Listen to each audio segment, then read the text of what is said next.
इस कहानी की शुरुआत फिलाडेल्फिया शहर में होती है, जहां हम एक खाली बिल्डिंग के जरिए पूरे शहर को तबाह होते हुए देखते हैं। हर तरफ बस आग ही आग और सीना चीरने वाली चीखती हुई आवाजें। अब कहानी सीधा 1988 में पहुंच गई, जहां 3 अलग अलग लोगों की जिंदगी की झलक दिखाई गई। एक पियानो बजाने वाला, एक बस ड्राइवर और होटल में काम करने वाला एक बावर्ची। ये तीनों अपनी रोजमर्रा की जिंदगी में बहुत बिजी हैं। तभी अचानक इनके चेहरे के हर छेद से खून निकलने लगा। फिर कुछ ही सेकंडों में तीनों जमीन पर गिर गए और उनकी मौत हो गई। इस वक्त शहर में एक नीली हुडी पहने हुए रहस्यमयी आदमी घूम रहा था। कुछ ही दूरी पर थॉमस नाम के एक पुलिस वाले की आंख खुली। थॉमस अपनी प्रेग्नेंट पत्नी को सोता हुआ देखकर उसके लिए खाना बनाने चला गया। तभी उसने न्यूज पर सुना कि एक बस ड्राइवर ने गाड़ी से कंट्रोल खो दिया और सामने आने वाली कई गाड़ियों से टकरा गया, जिससे शहर में अफरा तफरी मच गई। थॉमस ने अपनी पत्नी को खाना दिया और बाय कहकर अपनी शिफ्ट के लिए निकल गया। कुछ समय बाद थॉमस अपने पार्टनर मैडॉक्स से मिला और दोनों उस जगह पहुंचे जहां बस ड्राइवर का एक्सीडेंट हुआ था। इस केस का मेन डिटेक्टिव ऑफिसर हॉल्ट को बनाया गया,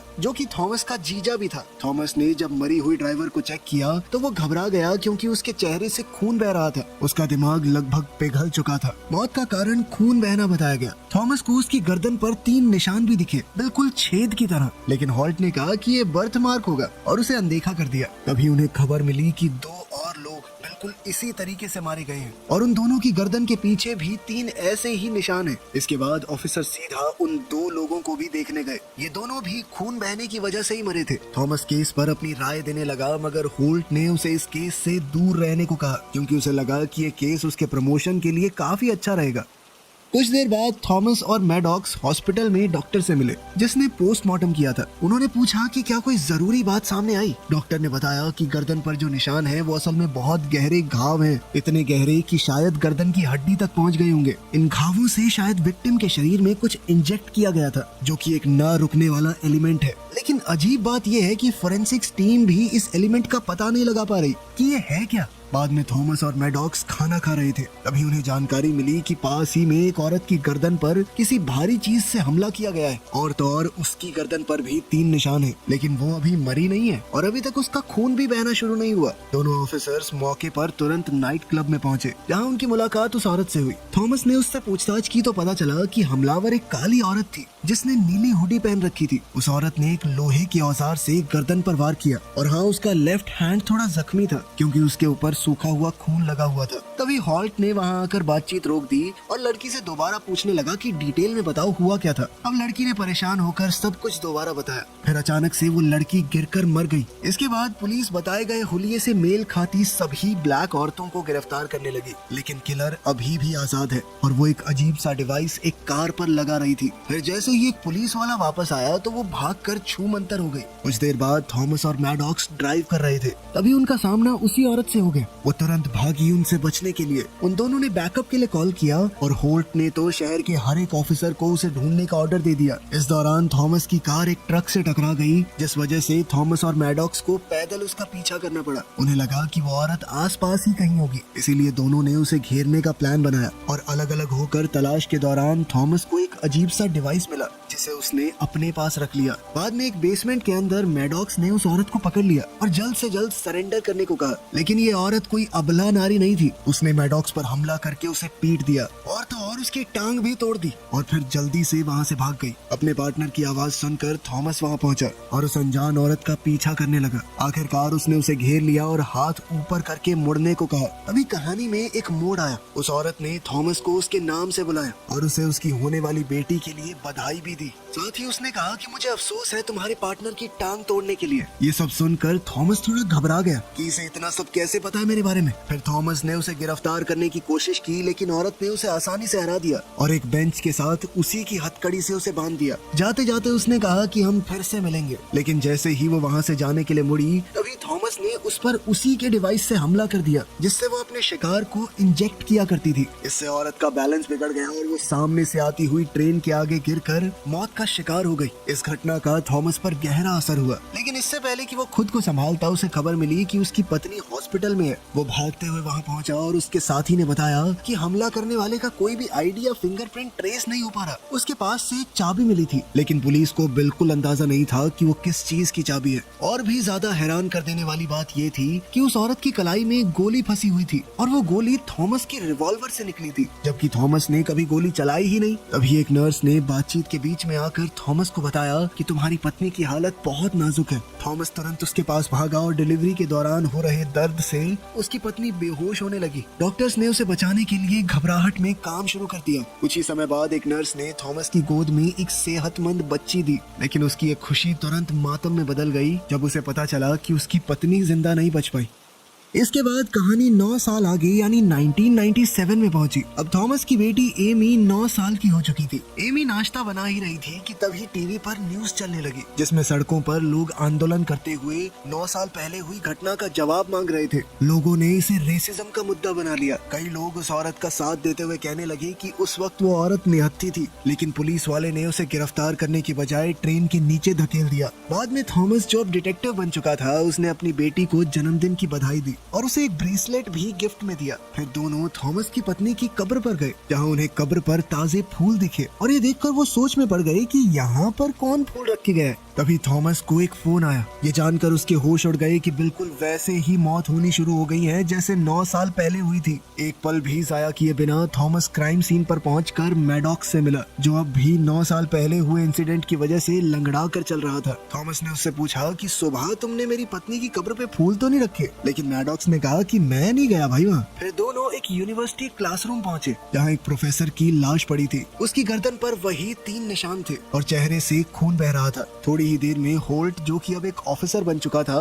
वो सिक्योरिटी कैमरा फुटेज चेक करने लगा। फुटेज देखकर सबकी आंखें खुली की खुली रह गई, क्योंकि ये किलर बिल्कुल उसी औरत जैसी दिखती थी और वही कपड़े पहने हुए थे उसने, जो 9 साल पहले वाली औरत ने पहने थे। लेकिन क्योंकि वो औरत तो मर चुकी है, इसीलिए सबने मान लिया कि ये कोई कॉपी कैट किलर है। पुलिस स्टेशन वापस जाकर थॉमस 9 साल पुराने केस की फाइल्स को दोबारा पढ़ने लगा, इस उम्मीद में कि शायद कोई क्लू मिल जाए। तभी उसे वो रहस्यमयी चाबी मिली जो उस औरत के पास से मिली थी, और उसने अपनी टीम को उसकी जांच पड़ताल करने लगा दिया। इसी दौरान और भी मर्डर्स होने लगे, जिससे पुलिस पर जबरदस्त प्रेशर आ गया। साथ ही पब्लिक के बीच डर का माहौल बनना शुरू हो गया था। बाद में थॉमस ने फुटेज के अंदर नए किलर के लेफ्ट हैंड को ध्यान से देखा। वो चौंक गया ये देखकर कि वो भी जख्मी है, बिल्कुल उसी तरह जैसे 9 साल पहले वाली औरत का हाथ था। उसने मैडॉक्स को बताया कि ये डिटेल कभी पब्लिक नहीं की गई थी, इसीलिए अगर कोई कॉपी कैट किलर है तो वो इस बारे में कैसे जान सकता है। तभी एक ऑफिसर ने आकर बताया कि जिस चाबी की जांच की जा रही है वो एक प्लेन की चाबी है, जिसे सिर्फ 1 साल पहले बनाया गया है। तो ये चाबी 9 साल पहले कैसे थी उस औरत के पास? ये सुनकर डिटेक्टिव्स हैरान रह गए जब उन्हें पता चला कि 100 मील के रेडियस में सिर्फ एक ही एयरफील्ड है जहाँ पर इस मॉडल का प्लेन मौजूद है। तो उन्होंने वहाँ जाने का फैसला किया। जैसे ही थॉमस और मैडॉक्स निकलने वाले थे, तभी उन्हें एक साइंटिस्ट मिला जिसका नाम है डॉक्टर नवीन राव। साइंटिस्ट ने बताया कि ये केस मेरी रिसर्च से जुड़ा हुआ है। उसने ये भी बताया कि ये किलर सिर्फ एक खास मौके पर दिखाई देती है। आज से ठीक 9 साल पहले भी ब्लड मून वाला ही दिन था और आज भी वही दिन है। लेकिन डिटेक्टिव्स को उसकी ये बात बकवास सी लगी। उन्होंने कहा कि ये सिर्फ एक इत्तेफाक होगा और बिना उस पर ज्यादा ध्यान दिए वहाँ से चले गए। कुछ देर बाद डिटेक्टिव्स एयरफील्ड पहुंचे। थॉमस अकेला अंदर चला गया और वहाँ के मैनेजर से मिला। उसने उसे औरत की तस्वीर दिखाई और पूछा कि क्या उसने उसे पहले कभी देखा है। मैनेजर ने मना कर दिया, लेकिन वो काफी घबरा गया। इसी बीच औरत भी वहीं एक दीवार के पीछे छुपी हुई थी। थॉमस ने उस आदमी की घबराहट को महसूस कर लिया, इसीलिए वो कागज पर लिखकर उससे बात करने लगा और जान गया कि यहाँ कोई और भी मौजूद है। जैसे ही थॉमस ने अपनी बंदूक की तरफ हाथ बढ़ाया, तभी अचानक उस औरत ने उस पर बंदूक तान दी और कहा कि तुम्हें फिर से मिलकर अच्छा लगा। फिर उस औरत ने मैनेजर से कहा कि थॉमस को कुर्सी से बांध दो। इसी दौरान थॉमस ने चालाकी से बाहर खड़े अपने दोस्त को कॉल कर दिया और उसने सब कुछ सुन लिया। औरत ने मैनेजर से प्लेन की चाबी मांगी और मजबूरी में उसने उसे चाबी दे भी दी। फिर जैसे ही मैनेजर ने छुपी हुई गन की तरफ हाथ बढ़ाया तो औरत ने तुरंत उसे मारकर नीचे गिरा दिया। तभी दूर से पुलिस सायरन्स की आवाज सुनाई देने लगी। औरत ने घबरा कर थॉमस को हॉस्टेज बना लिया। उसी पल मैडॉक्स कमरे में घुस आया। तभी औरत ने बिना सोचे समझे सीधा उसके माथे में गोली मारी। लेकिन जैसे ही उसे एहसास हुआ कि जिस इंसान को उसने गोली मार दी वो मैडॉक्स है, तो वो अपने किए पर पछताने लगी। थॉमस ये देखकर पूरी तरह टूट गया, लेकिन उस औरत ने उसे पकड़कर प्लेन में डाला और पुलिस के आने से पहले ही उसे प्लेन में ले गई। ऑफिसर होल्ट ने नोटिस किया कि उसका साला भी प्लेन के अंदर है, इसीलिए उसने पुलिस को गोलियां चलाने से मना कर दिया। बाद में वो औरत थॉमस से कहने लगी कि तुम मेरा पीछा करना बंद कर दो, और साथ ही उसने दावा भी किया कि मैं जो भी कर रही हूँ बहुत जरूरी है। उसका कहना था कि हर 9 साल में मैं वापस आऊंगी ठीक इसी दिन पर, लेकिन सिर्फ थोड़े से समय के लिए, और मुझे कोई मार नहीं सकता। मगर थॉमस ने कहा कि मैं तुम्हारा पीछा करना कभी नहीं छोड़ूंगा। इस बात से औरत ने उसे प्लेन से बाहर फेंक दिया। थॉमस नीचे समुद्र में जा गिरा और बाद में किसी तरह किनारे तक पहुंच गया, जहां उसे जले हुए प्लेन का मलबा दिखा, लेकिन वो औरत कहीं नजर नहीं आई। अगली सुबह होल्ट और उसकी टीम वहां पहुंचकर किलर को ढूंढने की बेचैन कोशिश करते रहे। तब थॉमस ने उनसे कहा कि बेकार मेहनत मत करो। वो औरत फ्यूचर से आई थी। ये सुनकर होल्ट उसे ऐसे देख रहा था मानो वो पागल हो चुका हो। इस सब के चलते 9 साल और बीत गए और 2006 आ गया, जहाँ एक बूढ़ा होता हुआ थॉमस किसी हैरल्ड नोवाक नाम के आदमी की कब्र खोदता हुआ दिखाई दिया। उसने कंकाल निकाला और उसकी गर्दन की हड्डी में एक निशान को देखा। इसके बाद थॉमस अपनी गाड़ी के पास गया और अपनी इन्वेस्टिगेशन को दोबारा शुरू किया। एक न्यूज़पेपर क्लिपिंग से पता चला कि डॉक्टर नवीन राव काफी समय से लापता है। अगली सुबह थॉमस हैरल्ड की विधवा बीवी से मिलने गया और खुद को एक प्राइवेट इन्वेस्टिगेटर बताया, जो कि उसके पति के बारे में कुछ सवाल पूछना चाहता है। महिला हैरान हो गई क्योंकि उसका पति तो 18 साल पहले मर गया था, लेकिन फिर भी उसने उसे अंदर आने दिया। फिर वो थॉमस को हैरल्ड की पुरानी फाइल्स दिखाने लगी। इससे पता चला कि हैरल्ड गोरे लोगों को बाकी सबसे ऊपर मानता था और इसीलिए उसने रियल अमेरिकन मूवमेंट की शुरुआत की। उसने बताया कि हैरल्ड इतिहास की किताबों का हवाला देते हुए अपने गलत मैसेज फैलाता था कि देखो ये देश हमने बनाया है, इन सबको तो गुलाम बना के लेकर आए थे हम यहाँ पे, आज ये बराबर कैसे हो गए। ये सब भी पता चला कि हैरल्ड के साथ साथ उसकी पिछली बीवी हेदर इस सब में शामिल थी, जब तक उन दोनों का रिश्ता टूट नहीं गया। फिर थॉमस ने कुछ पैसे देकर एक लिस्ट ले ली जिसमें उन सभी लोगों के नाम थे जो हैरल्ड से जुड़े हुए थे। बाद में थॉमस फाइल पढ़कर ये जान गया कि किलर औरत के बाकी शिकार भी इसी लिस्ट में थे।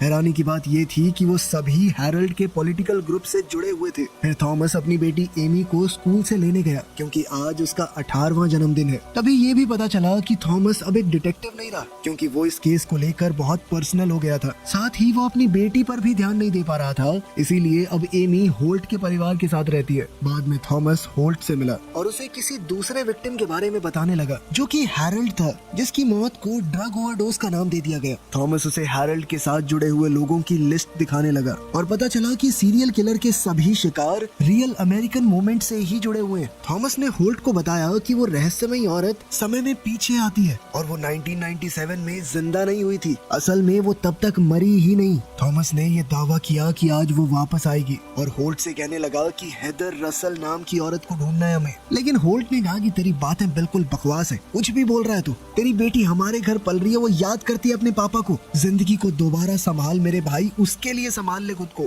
जब होल्ट जाने लगा तो थॉमस आंखों में आंसू लिए उसके पास गया और अपनी गलतियों के लिए माफी मांगने लगा। उसने कहा कि वो मदद चाहता है। फिर होल्ट ने उसे तसल्ली दी और कहा कि मैं हर तरह से मदद करूंगा। दोनों गले मिले और होल्ट वहां से चला गया। लेकिन पता चला कि थॉमस का उदास होना सिर्फ एक नाटक था। उसने मौका देखकर होल्ट का बैज चुरा लिया। बाद में थॉमस ने पुलिस स्टेशन कॉल किया और होल्ट बनकर बात करने लगा और बड़ी चालाकी से हेदर रसल का एड्रेस निकाल लिया। और जब वो वहां पहुंचा तो दंग रह गया। वहां एक लाश पड़ी थी जिसका चेहरा बिल्कुल पिछले विक्टिम्स की तरह खून से भरा हुआ था। और फिर अचानक से किलर नजर आई और थॉमस ने उसके लेफ्ट हाथ को जख्मी कर दिया। लेकिन वो औरत मोटरसाइकिल पर तेज रफ्तार से भाग निकली। थॉमस ने गुजरते हुए ट्रक को छीना और उसका पीछा करना शुरू कर दिया। काफी देर तक उसका पीछा करने के बाद थॉमस एक सुरंग में घुस गया, जहां वो औरत एक टाइम ट्रैवलिंग मशीन के अंदर बंद हो गई। मशीन में पानी भरने लगा और थॉमस ने कसम खाई कि वो दोनों फिर से मिलेंगे। तभी औरत डिवाइस के साथ साथ गायब हो गई।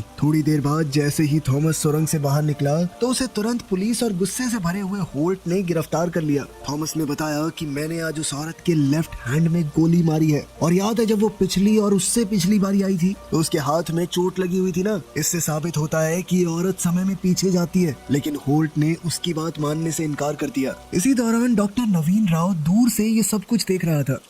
एक बार फिर से कहानी 9 साल आगे बढ़ गई। साल 2015 में यहाँ पर डॉक्टर नवीन राव आइसोटोप नाम के एक डिवाइस पर काम कर रहा था। उसने इस डिवाइस को सुअरों पर टेस्ट किया, जिससे उनकी नाक, आंखों और कानों से खून बहने लगा और वो मर गए। वो अपनी कामयाबी से काफी खुश हुआ, लेकिन फिर उसके असिस्टेंट ने उसे थॉमस की बीच पर तस्वीर दिखाई। यही वो जगह थी जहाँ किलर 9 साल पहले गायब हुई थी और वो वहीं पर किलर की वापसी का बेसब्री से इंतजार कर रहा था। इसी बीच थॉमस को अपनी बेटी का वॉइस मेल मिला, जिसमें उसने बताया कि वो जल्द ही माँ बनने वाली है और वो चाहती है कि इस मौके पर उसके पिता वहीं पर मौजूद हों उसके साथ। थॉमस इस बारे में सोचता है, लेकिन अचानक से कुछ देर बाद ही उसने अपने आप को ट्रक के पिछले हिस्से में बंधा हुआ पाया। पता चला कि नवीन ही वो शख्स है जिसने उसे किडनैप किया था। नवीन ने उसे बताया कि मुझे उस किलर औरत के मिशन पर नाज है और मैं एक ऐसे एक्सपेरिमेंट पर काम कर रहा हूँ जिसे एक दिन वो औरत इस्तेमाल करेगी। मैं नहीं चाहता कि तुम उसे मार दो और सब कुछ बर्बाद हो जाए, इसीलिए तुम्हें 3 दिन तक बंद रखना जरूरी होगा। थॉमस बहस करता रहा कि वो औरत बेगुनाह लोगों को मार रही है, लेकिन नवीन इसके जवाब में कहता रहा कि ये सब कुछ एक भयानक घटना को रोकने के लिए है। वो औरत तो हमें बचा रही है। साइंटिस्ट बोल ही रहा था, तभी थॉमस ने चालाकी से खुद को आजाद कर लिया और नवीन पर हमला बोल दिया। इससे नवीन ने ट्रक पर से कंट्रोल खो दिया और फिर दोनों का एक्सीडेंट हो गया। नवीन गाड़ी के नीचे फंस गया और थॉमस इस मौके का फायदा उठाकर वहाँ से भाग गया। दूसरी तरफ वो रहस्यमयी औरत एक बार फिर से अपनी टाइम मशीन के साथ पहुँच गई। वो सुरंग से बाहर निकली और बीच की तरफ बढ़ने लगी, लेकिन उसे बड़ा झटका लगा जब उसने देखा कि थॉमस पहले से ही वहाँ मौजूद है और थॉमस ने पहले ही उस पर बंदूक तानी हुई है। लेकिन वो औरत जिसका नाम राया है, उसने एक जबरदस्त सच्चाई बताई। वो कहने लगी कि मैं जानती हूँ तुम मुझे नहीं मारोगे क्योंकि तुमने ही तो मुझे ये काम दिया है। उसने अपनी माँ के दिए हुए ब्रेसलेट को दिखाया और थॉमस हैरान रह गया जब उसे एहसास हुआ कि ये वही ब्रेसलेट है जो उसने कभी एमी को तोहफे में दिया था। यहीं पर थॉमस को जोरदार झटका लगा। वो राया का नाना है। राया आज ही उसकी बेटी की कोख से जन्म लेने वाली है। अब उसे अफसोस होने लगा कि 1988 में मैंने तुम्हें मार दिया था। थॉमस उससे गुहार लगाने लगा कि पीछे जाकर इस सब को रोक दो, लेकिन राया ने कहा कि ये सब हो चुका है और टाइम ट्रैवल एक ही तरफ होता है, बार बार वापस जाना मुमकिन नहीं है। उसने बताया कि मेरा मिशन इसी बीच पर इसी दिन से शुरू होता है और हमेशा मेरी मौत के साथ खत्म। जाने से पहले राया थॉमस से कहने लगी कि आप मम्मी के पास जाइए, उनका ख्याल रखिए, उन्हें उनके पिता की जरूरत है। ये कहकर राया वहाँ से चली गई और थॉमस आंखों में आंसू लिए जमीन पर बिलक कर रोने लगा। फिर कहानी में भविष्य से जुड़ी हुई कुछ झलक दिखाई दी। यहाँ पर राव टेक्नोलॉजीज नाम का एक इंस्टीट्यूट है। वहाँ एक बुजुर्ग व्हील चेयर पर बैठा हुआ नवीन आइसोटोप डिवाइस राया को देते हुए नजर आता है। एक और जबरदस्त ट्विस्ट में पता चला कि कहानी की शुरुआत में जो हमला दिखाया गया था वो उसी रेडिकल ग्रुप की वजह से हुआ था जिसे हैरोल्ड नोवाक ने शुरू किया था। इसके बाद हुई सिविल वॉर में लाखों लोग मारे गए और लोग बदला लेने के चक्कर में एक दूसरे को मारने वाले दरिंदे बन चुके थे। राया का मिशन था समय में पीछे जाकर ऐसे लोगों को मारना जो आगे जाकर इस पार्टी को बड़ा करेंगे, ताकि वो 2024 में होने वाले बॉम्ब ब्लास्ट को रोक सके, जिसकी वजह से जंग शुरू हुई थी। जैसे ही राया अपना मिशन पूरा करती है, हम वही सीन दोबारा देखते हैं जहाँ से कहानी शुरू हुई थी, लेकिन इस बार शहर में तबाही नहीं हुई। इससे ये पता चला कि राया अपने मिशन में कामयाब हो गई। फिर कहानी वापस 2015 में आ गई, जहाँ थॉमस फूल लेकर हॉस्पिटल पहुंचा और उसी वक्त एमी ने राया को जन्म दिया। थॉमस ने बड़े प्यार से राया को अपनी गोद में लिया क्योंकि वो जानता था कि ये वो बच्ची है जो भविष्य की दिशा तय करेगी। वीडियो पसंद आई तो लाइक कर देना, चैनल को सब्सक्राइब कर लेना। मिलते हैं अगली वीडियो में।